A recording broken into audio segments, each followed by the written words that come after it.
NCERT class 12 हुआ, matrix हुआ और एक्सरसाइज आपका 3.2 हुआ, 7 का पहला क्वेश्चन हुआ।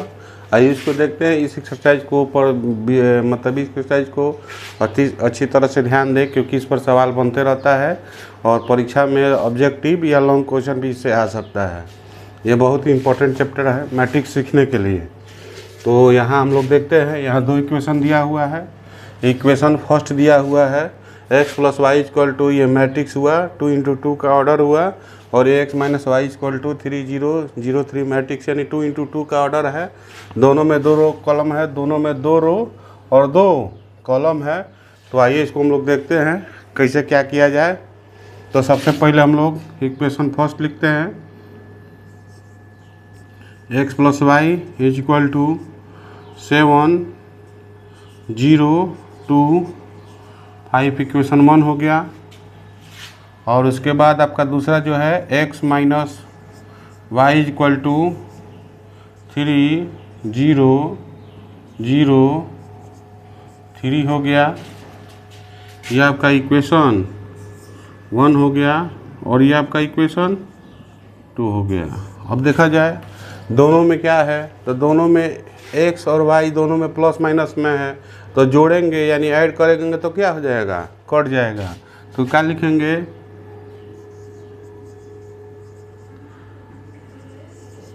एडिंग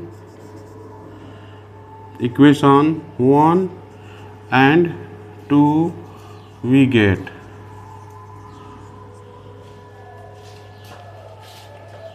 एक और 2 को हम लोग क्या कर रहे हैं, जोड़ रहे हैं।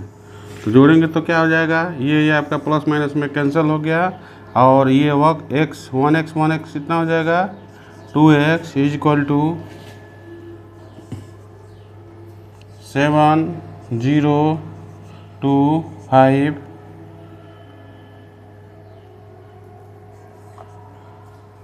प्लस 3 0 0 3 हो जाएगा।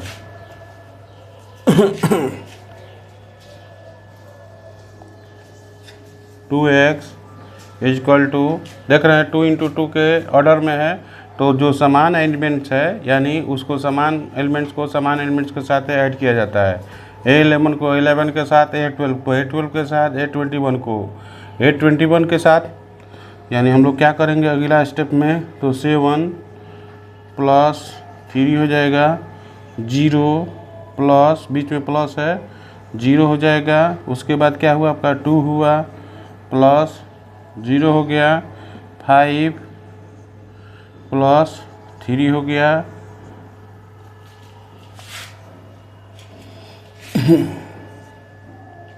इसको हम लोग लिख सकते हैं 10 हो गया, जोड़ेंगे तो 10 हो जाएगा, 0 हो जाएगा, 2 हो गया और 8 हो गया। यानी कहने का मतलब क्या हुआ, कहने का मतलब है कि इसको हम लिख सकते हैं x = 2, x = 1/2।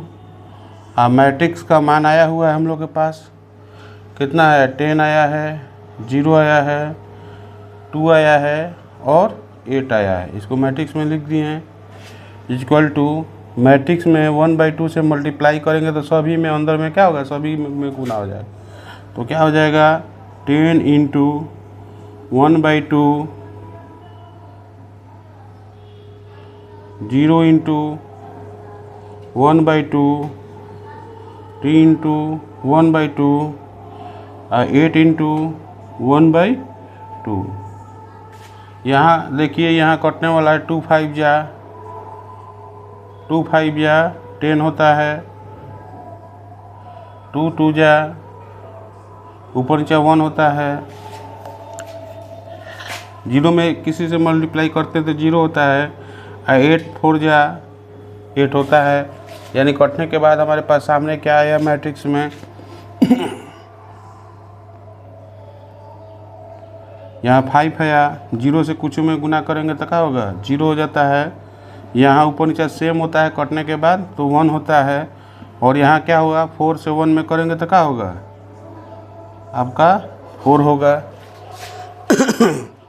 इतना को देखिए आप लोग, यानी ये हम लोग का x का मान आ चुका है।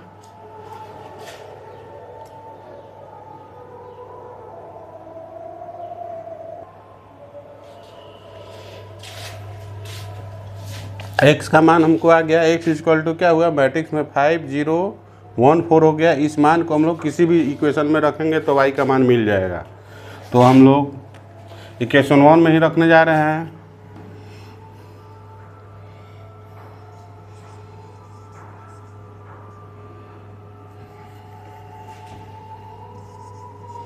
x plus y equal to 7 0 comma लिखना जरूरी नहीं है, 2 5 हो गया। यहाँ x का मान कितना है, तो x का मान देखिए वहाँ पर 5 0, यानी हम लोग x वाला जो मान है उसको हम क्या कर दे रहे हैं, इसमें रख दे रहे हैं। तो x का मान है 5 0 1 4 प्लस y इक्वल टू 7 0 2 5 है। यानी y को हम लोग यहीं पर रोक देंगे।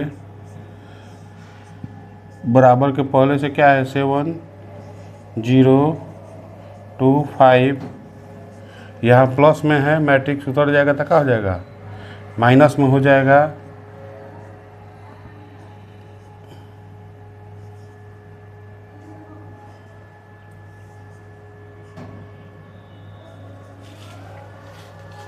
यहाँ देखा जाए तो क्या हो जाएगा, आपका मैट्रिक्स में समान समान अवयव हैं, यानी एलिमेंट समान होते हैं तो समान एलिमेंट को समान में से घटाते हैं या ऐड करते हैं।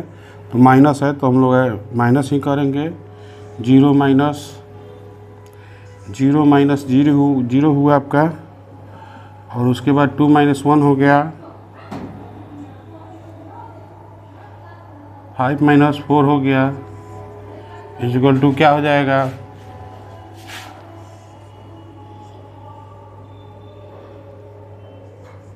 2 हो गया, 0 हो गया, 1 हो गया, और ये भी आपका 1 हो गया।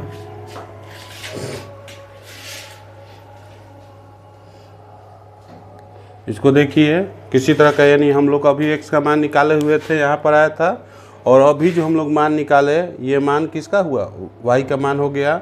यानी हम लोग x का भी मान निकाल लिए। x इक्वल टू कितना आया है, तो x इक्वल टू हमारा मान आया हुआ है, आपके सामने है, वहाँ पर 5 0 1 4, y का मान हम लोग अभी निकाले हैं 2 0 1 1 निकाले हैं। यही हमारा क्या हुआ, आंसर हुआ 7 का पहला का आंसर। तो वीडियो को लाइक कीजिए, अपने दोस्तों में शेयर कीजिए और चैनल को सब्सक्राइब कीजिए।